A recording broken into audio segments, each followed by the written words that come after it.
बड़े आपन भैया भरी बालोटियावा सोची समझी भैया धर देवे जइहा सोची समझी भैया जनते बड़ा भैया जुआवा के हे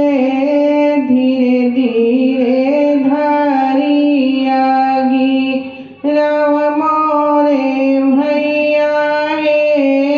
धीरे धीरे धरिया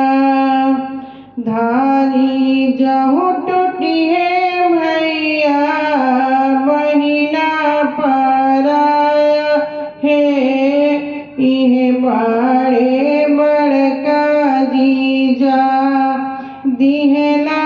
जवाई है इहे बड़े बड़का जीजा दिहला